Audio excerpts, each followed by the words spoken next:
Korsleting listrik wihara terbakar. Menantu cabuli dan bunuh ibu mertua.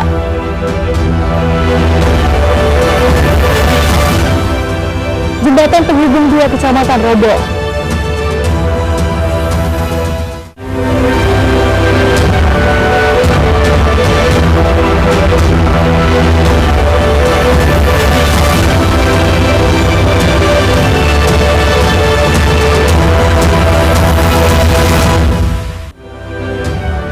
Horas, selamat pagi pemirsa, Aini Sumut kembali menyapa Anda.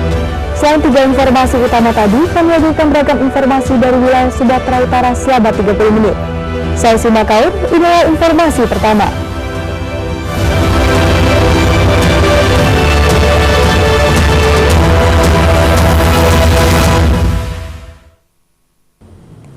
Pemirsa, diduga korsleting arus listrik, wihara Avalokiteswara yang berada di Jalan Esparbam Kota Sibolga ludes terbakar. 5 unit mobil damkar milik Pemkot Sibolga pun langsung diturunkan untuk memadamkan si jago merah.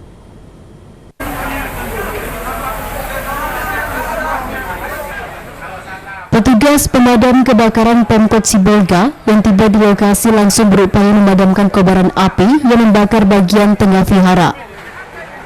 Banyak benda yang mudah terbakar dalam ruangan membuat kobaran semakin cepat menjalar ke bagian lainnya. Setelah berjibaku hampir 1 jam labada, akhirnya kobaran api yang membakar bagian tengah vihara tersebut berhasil dipadamkan petugas damkar Kota Sibolga. Sementara itu, menurut salah seorang pengurus wihara Avalokiteswara Kota Sibolga yang berada di lokasi menyebutkan, diduga penyebab terjadinya kebakaran bagian tengah vihara akibat korsleting listrik pada bagian atas ruangan yang terbakar. Sejauh ini bagian yang menjadi tempat peribadatan hanya sebagian yang mengalami kebakaran.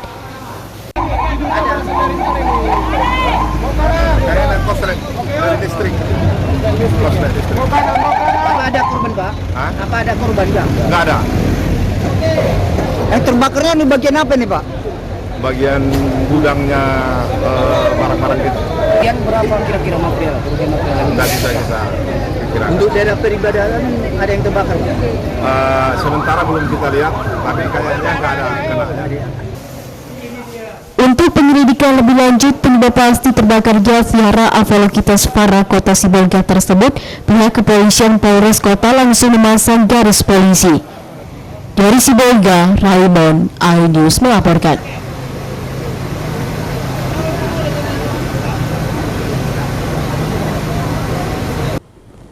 Pemirsa, setelah gencar melakukan penggerebekan sebagai bentuk pencegahan dan memerangi narkoba, dalam 1 pekan terakhir, Polres Langkat berhasil menangkap 29 tersangka terkait penyalahgunaan narkotika jenis ganja, sabu-sabu, dan pil ekstasi dengan mengamankan 8 unit kendaraan roda 2 dan 1 unit truk diesel dan sejumlah uang tunai yang terdiri dari total 26 kasus. Teliti ya, betul-betul teliti. Kenapa ini?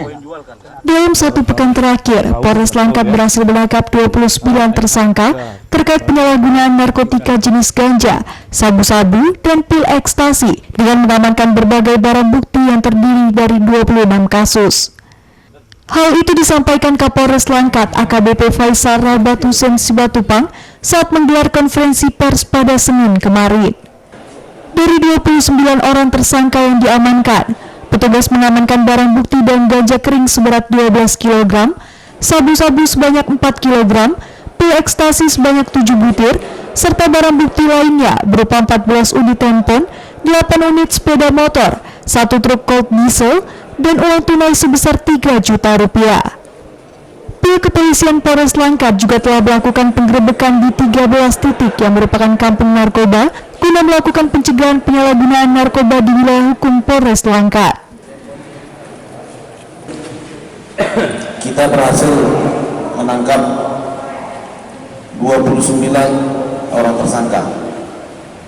Adapun barang bukti yang berhasil kita sita, yang pertama ganja 12 kilo 331 gram kilogram. Untuk sabu ini seberat 4.029,80 gram. Rekan-rekan sekalian, selain melakukan upaya-upaya penindakan dalam bentuk penangkapan, kita juga berupaya untuk melakukan tindakan-tindakan pencegahan berupa melaksanakan kegiatan gerebek kampung narkoba, di mana dalam waktu 1 minggu belakangan Polres Langkat dan jajaran telah melakukan 13 kali kegiatan gerebek kampung narkoba di wilayah hukum Polres Langkat. Guna memutus mata rantai peredaran narkoba, pihak kepolisian berjanji akan terus memerangi penyalahgunaan narkoba di Kabupaten Langkat. Dari Langkat, Erwin Syahputra Nasution, iNews melaporkan. Pemirsa, tim Ganas Satres Narkoba Polres Mandailing Natal, Sumatera Utara berhasil menggagalkan pengiriman ratusan kilogram ganja kering menuju Rantau Prapat dan Pasaman, Sumatera Barat. Dalam proses penangkapan, polisi sempat terlibat kejar-kejaran dengan kurir ganja yang berusaha kabur saat hendak ditangkap. Tempel, cukup. Tempel.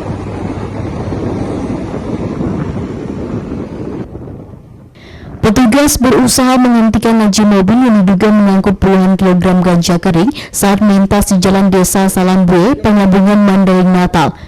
Bukannya berhenti, pengemudi mobil tancap gas dan berusaha menghindari kejaran petugas. Tepat memasuki perkampungan warga, polisi yang sudah melakukan penjegatan berusaha menangkap tersangka meski nyaris tertabrak. Di dalam mobil yang dikendarai 2 pemuda ditemukan 2 karung beras ganja kering berisi 54 kg ganja yang akan dibawa menuju Rantau Prapat. Usai penangkapan kedua pemuda pembawa ganja, polisi kemudian melakukan pengembangan dan di dalam kawasan hutan desa Tambangan kembali diamankan 2 pemuda membawa tas berisi 46 kg ganja yang akan dihantar menuju Pasaman, Sumatera Barat. Dalam sepekan terakhir, Polres Mandailing Natal dalam operasi yang ditingkatkan berhasil mengamankan belasan tersangka kejahatan narkoba, baik bandar, pengedar maupun pengguna, dengan barang bukti yang berhasil disita sebanyak ratusan kilogram ganja serta ratusan gram sabu. Belasan tersangka yang diamankan merupakan pemain baru yang tergiur keuntungan besar dan bisnis jual beli narkoba.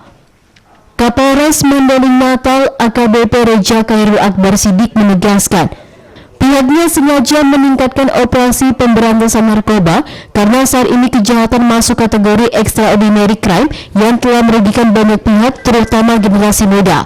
Ya, jadi ini kegiatan rutin yang kita tingkatkan, ya, kegiatan rutin yang ditingkatkan, merupakan bukti komitmen kami Polri dan sekaligus juga mengajak seluruh potensi bangsa, ya, seluruh elemen bangsa negara kita Republik Indonesia khususnya yang di Mandailing Natal ini untuk ayo sama-sama mari kita perangi narkoba. Belasan tersangka kejahatan narkoba yang diamankan polisi terancam hukuman bervariasi, mulai dari 4 tahun hingga hukuman mati. Dari Mandailing Natal, Ahmad Hussein Lubis, iNews melaporkan.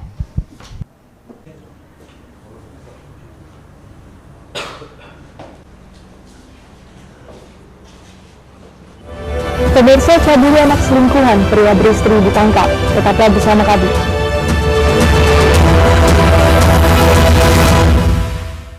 Mengupas makna dan tafsir Al-Quran bersama ulama terkemuka tanah air. Qaumum min qaum khairun minal yadis suflah. Nggak bakal bisa dibayar oleh dunia dan seisinya. Jelas, lugas untuk kehidupan sehari-hari. Di antara yang merusak hati adalah buruk sangka. Wa aqimus shalah wa atuz zakah.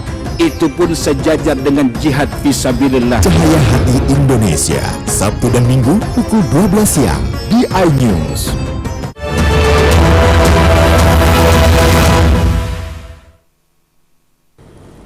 Terima kasih Anda masih bersama kami di iNews Sumut, inspiring and informatif. Pemirsa, seorang pria di Batubara nekat memperkosa dan membunuh ibu mertuanya sendiri hanya karena tidak terima dengan sikap korban yang dituding kerap melakukan penghinaan dan menyuruh istri pelaku yang merupakan anak korban pergi bekerja ke Malaysia tanpa seizin pelaku sebagai suaminya.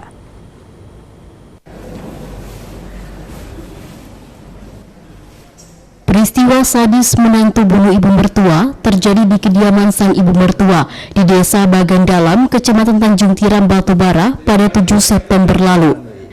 Peristiwa ini berawal dari rasa tidak terima dan dendam dengan sikap ibu mertua yang merendahkan dan menghina dirinya sebagai suami yang pengangguran, yang disusul perpisahan dengan istrinya atas restu dari ibu mertua untuk pergi merantau ke Malaysia. Akhirnya SM 45 tahun warga Desa Sukajaya, Kecamatan Tanjung Tiram, Batubara, nekat membunuh ibu mertuanya bayi muda 52 tahun dengan motif berpura-pura mengunjungi rumah ibu mertua. Setelah bertemu dengan korban, tersangka langsung memukul korban hingga terjatuh dan tidak berdaya. Di sanalah SM menyempatkan diri menyalurkan nafsu bejatnya dengan memperkosa ibu mertuanya, lalu mencekik leher dan menginjak-injak tubuh korban hingga tewas. Tersangka juga melucuti perhiasan emas milik korban, bahkan mengambil sepeda motor korban lalu melarikan diri. Setelah aksinya diketahui adik iparnya, Ella yang langsung histeris berteriak meminta pertolongan warga sekitar. Kepada polisi, tersangka mengaku hilaf dan sangat menyesali perbuatannya. Diperkosa dulu apa baru diajari? Saya pukuli dulu. Kenapa ada kepikiran untuk memperkosa? Karena saya benci gitu Pak. Saya dipisah sama anaknya. Menyesal nggak? Menyesal kali Pak. Menyesal Pak. Sangat menyesal Pak. Ya, untuk kejadian persetubuhan yang dilakukan oleh tersangka, korban masih dalam keadaan sadar, namun tidak berdaya karena tersangka mencekik korban juga menutup mulutnya. Hubungan tersangka dengan korban yang sudah meninggal dunia adalah antara menantu dan mertua. Jadi yang meninggal ini perempuan, mertuanya tersangka. Pada saat ditangkap, tersangka berupaya kabur. Untuk melumpuhkan tersangka, petugas terpaksa memberikan tembakan pada kaki tersangka. Atas perbuatannya, tersangka dijerat pasal 365 ayat 3 dengan ancaman minimal 15 tahun penjara. Dari Batubara, Fadli Pelka, iNews melaporkan. Pemirsa melarikan dan mencabuli anak selingkuhannya sendiri berulang kali. Seorang pria yang sudah beristri ditangkap buser Satreskrim Polres Tebing Tinggi. Akibat perbuatannya, pelaku pun kini terancam hukuman 15 tahun kurungan penjara.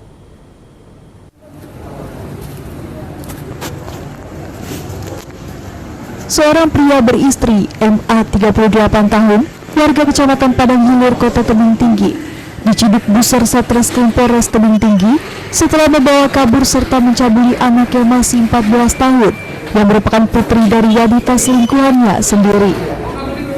Penangkapan tersangka berawal dari laporan orang tua korban yang mengaku kehilangan seorang putri setelah dibawa kabur seorang pria beristri. Petugas lalu melakukan penyelidikan dan berhasil menangkap tersangka bersama korban pada 10 September di salah satu rumah kontrakan di daerah Jambi. Kasih Humas Polres Tebing Tinggi, Ajun Komisaris Polisi atau AKP Agus Arianto menyebut, dari hasil pemeriksaan tersangka, diketahui kalau korban sudah puluhan kali dicabuli oleh pelaku selama dalam pelarian. Dan korban sendiri memang putri dari wanita selingkuhan pelaku. Tersangka dibawa ke Polres Tebing Tinggi karena diduga telah melakukan tindak pidana melarikan anak di bawah umur dan perbuatan cabul. Untuk ini apa hubungan si tersangka sama ini mama korban? Sebelumnya tersangka mengenal korban karena tersangka dan ibu korban ada hubungan pacaran sehingga mereka kenal selama ini. Tersangka dijerat dengan pasal 81A ayat 2 subsidiar pasal 82 ayat 1 Undang-Undang RI nomor 17 tahun 2016 tentang penetapan Perpu nomor 1 tahun 2016 tentang perubahan kedua atas Undang-Undang nomor 23 tahun 2002 tentang perlindungan anak pasal 332 KUH pidana dengan ancaman hukuman 15 tahun kurungan penjara. Dari Kota Tebing Tinggi, Abdullah Sani Hasibuan, iNews melaporkan.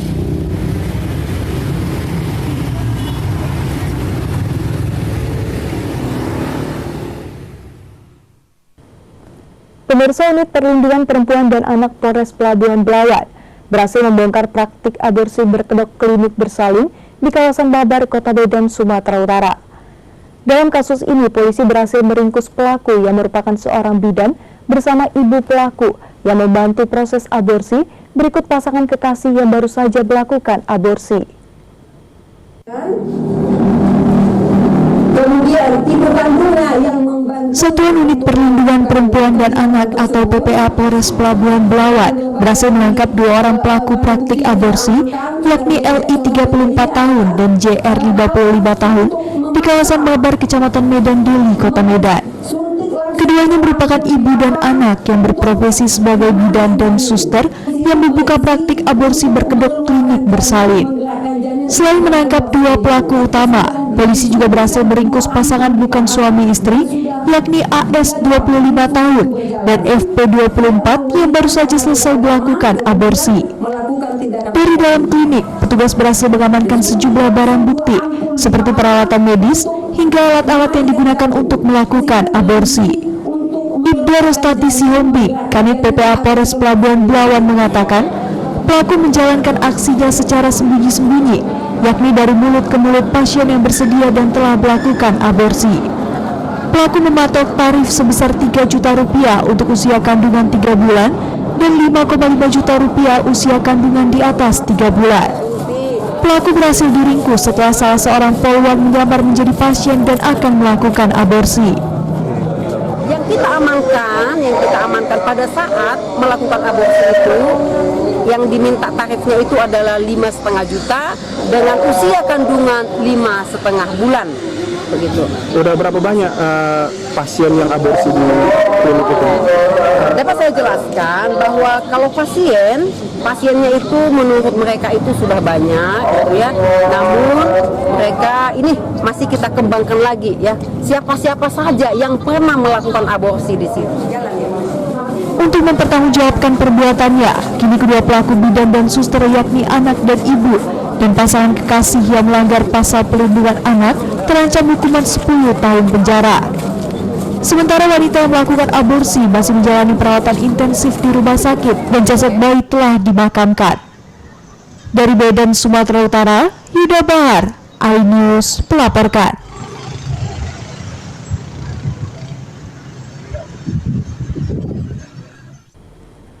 Pemirsa, belasan ribu kader Partai Gerindra Kota Medan dan simpatisan berkumpul melakukan konsolidasi untuk memenangkan Prabowo Subianto di Kota Medan dan Sumatera Utara pada Pilpres 2024 mendatang. Sebagai kota terbesar keempat di Indonesia, Kota Medan menjadi barometer bagi Partai Gerindra untuk kemenangan Prabowo.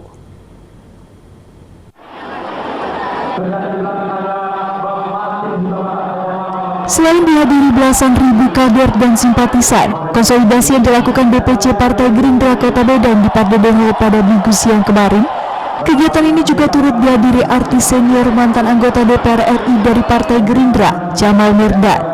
Teriakan Prabowo Presiden 2024 pun menggema dari belasan ribu massa yang memadati ruang Pardedengo. Ketua DPC Partai Gerindra Kota Medan, Iwan Ritonga mengatakan, konsolidasi digelar untuk membakar semangat kader dan simpatisan agar solid dan berjuang untuk memenangkan Partai Gerindra dan Prabowo Subianto di pesta demokrasi mendatang. Lebih lanjut, Wakil Ketua DPRD Kota Medan ini juga mengatakan, DPC Partai Gerindra Kota Medan menjadi perhatian khusus DPP Partai Gerindra untuk dapat memenangkan Partai Gerindra dan Prabowo Subianto menjadi presiden, karena Kota Medan merupakan barometer sebagai kota terbesar keempat di Indonesia. Kegiatan konsolidasi tujuan membakar semangat para kader baik dari akar anak ranting di Aceh sampai ke DPC dan seluruh relawan Gerindra yang hadir. Ini mereka hadir sekitar 300.000 ya. Untuk ucapkan terima kasih kepada seluruh kader yang ranting di Aceh yang hadir di tempat dan ini juga dihadiri oleh DPP pusat dengan harapan tujuan kami adalah meyakini Medan Gerindra menang dan Prabowo harus menang dan Kota Medan. DPC Partai Gerindra Kota Medan juga menargetkan di pemilu 2024, Partai Gerindra Kota Medan dapat meraih 13 hingga 15 kursi di DPRD Kota Medan dari sebelumnya hanya 10 kursi. Semangat memenangkan Partai Gerindra pada pemilu mendatang juga mendapat apresiasi dari artis senior Jamal Mirdad. Alhamdulillah positif. Saya yakin Sumatera Utara ini luar biasa. Luar biasa. Dan insya Allah memang Prabowo menjadi presiden. Amin. Berarti memiliki masih banyak seluruh masyarakat Sumatera Utara ini. Terima kasih. Berarti optimis ya Bang? Prabowo bakal menang suaranya Bang? Insya Allah pasti menang. Insya Allah pasti menang. Dan situasi dan kondisi masyarakat yang menginginkan.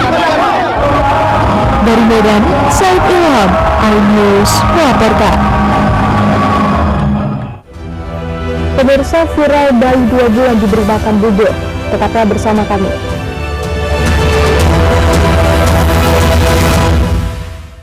Selamat datang di iNews Today. Lengkapi pagi Anda dengan update informasi terkini. Apa penyebabnya? Apakah karena aspalnya? Ruas jalan ini amblas membentuk lubang. Boleh nggak sih dikasih senjata? Kira-kira boleh. Saya punya di bawah supervisor. Kita akan langsung bergabung bersama Giselia Nurahmat. Sejumlah bahan pokok mulai mengalami kenaikan. iNews Today setiap Senin sampai Jumat pukul 10 pagi di iNews.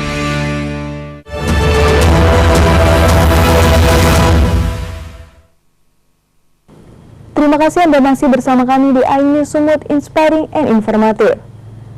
Pemirsa, satu jembatan gantung penghubung antar 2 kecamatan di Kabupaten Nias Barat roboh dan hancur dihantam banjir. Akibatnya ratusan warga terancam terisolir karena jembatan rusak ini merupakan satu-satunya akses utama yang bisa dilintasi warga.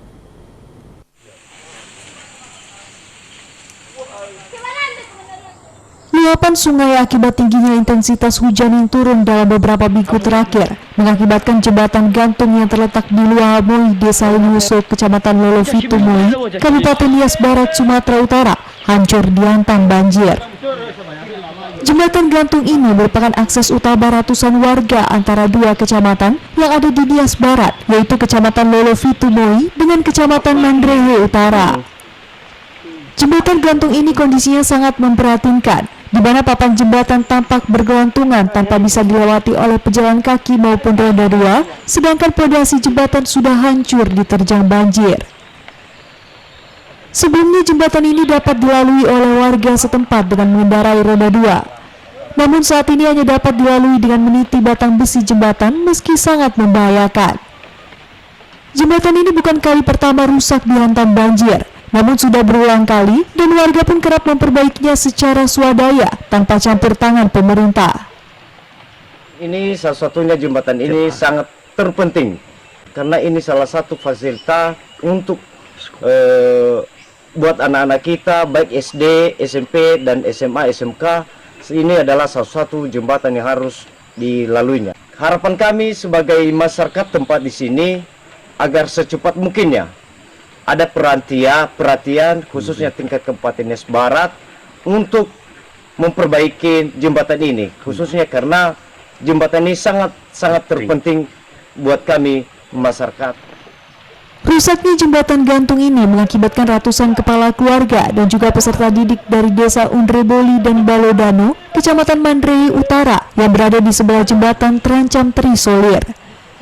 Meski demikian, beberapa warga nekat melewati jembatan gantung dengan meniti memegang kabel jembatan meski tergolong sangat berbahaya. Warga berharap pemerintah daerah Nias Barat memberi perhatian khusus untuk perbaikan hingga masyarakat dapat kembali beraktivitas seperti semula. Dari Kepulauan Nias, Iman Jayalase, iNews melaporkan.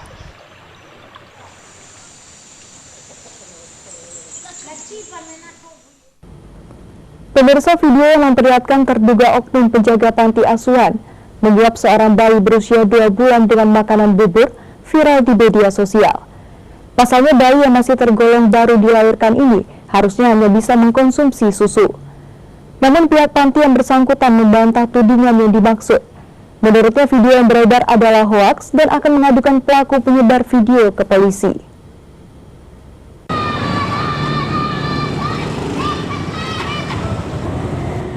Berita video viral yang membuat heboh warganet yang menyebutkan seorang oknum penjaga panti asuhan perlakukan anak panti tak layak, suapi bayi 2 bulan bobor, dan lakukan eksploitasi anak. Video viral ini pun membuat warganet menghujani komentar kepada panti asuhan yang juga menyebutkan sejumlah anak tidur di lantai tanpa alas tempat tidur. Akibat video viral tersebut, pihak kepolisian dan Dinas Sosial Kota Medan turun langsung ke panti asuhan untuk mengecek kebenarannya. Namun ternyata tidak ada tanda-tanda penyiksaan kepada sang bayi. Saat datangi awak media iNews TV, pihak Yayasan Panti Asuhan Tunas Kasih Olayama Raya membantah beredarnya video viral tersebut. Mereka memberikan klarifikasi yang sebenarnya bahwa video viral terjadi bermula pada saat pengurusan panti asuhan melakukan live di media sosial pada saat malam hari. Dalam live di medsos tersebut, pengurus panti asuhan sedang menyuapi susu kepada bayi berumur 3 bulan. Ketua Pengurus Panti Asuhan Tunas Kasih Olayama Raya, Jamanuli Jebua, menyatakan video pada saat live di media sosial sengaja diambil dan dipostingkan lagi ke media sosial untuk disebarkan fitnah, dan kenyataan sebenarnya sudah dilakukan pemeriksaan oleh petugas dari kepolisian dan Dinas Sosial Kota Medan melihat kondisi bayi sehat dan baik. Tak hanya itu, orang tua bayi pun sudah datang untuk melihat kondisi anaknya. Sebenarnya dalam medsos itu untuk mengklarifikasinya sekarang ini itu sudah salah. Yang dikatakan bahwasanya saya cekuk bayi, saya paksa makan serat padat, itu sebenarnya salah. Ya, artinya bayi tersebut itu susu yang keluar dari bibirnya itu udah wajar, udah lumrah. Kalau keluar susu dari bibir anak-anak, dan itu saya bersihkan, bukan saya biarkan. Jadi yang melaporkan saya itu ke pihak berwajib. Pihak berwajib sudah sampai di tempat ini, dari Dinas Sosial juga sudah sampai di tempat ini, dan mereka melihat keadaan si bayi, bahwasanya tidak ada penyiksaan atau sebagaimana yang diucapkan di medsos. Video viral yang sudah merugikan panti asuhan, rencananya pihak Yayasan Panti Asuhan akan membuat laporan polisi atas berita hoax tersebut. Dari Medan, Adi Palapaharahap, iNews melaporkan.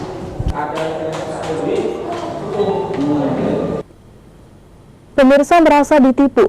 Puluhan calon jemaah umroh dari berbagai kabupaten kota di Provinsi Sumatera Utara mendatangi kantor Kementerian Agama wilayah Sumatera Utara di Medan. Mereka mengadukan pihak travel umroh yang tidak kunjung memberangkatkan mereka, sementara dana yang diminta senilai 33 hingga 36 juta rupiah per orang telah disetorkan sejak Februari dan Maret 2023 lalu.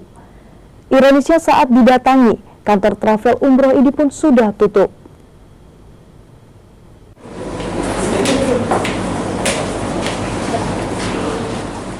Puluhan calon jemaah umroh dari berbagai kabupaten kota di Provinsi Sumatera Utara Senin siang mendatangi kantor Kanwil Kemenak Sumut di Jalan Gatot Subroto, Medan untuk mengadukan pihak travel Zulindo yang dinilai telah menipu mereka.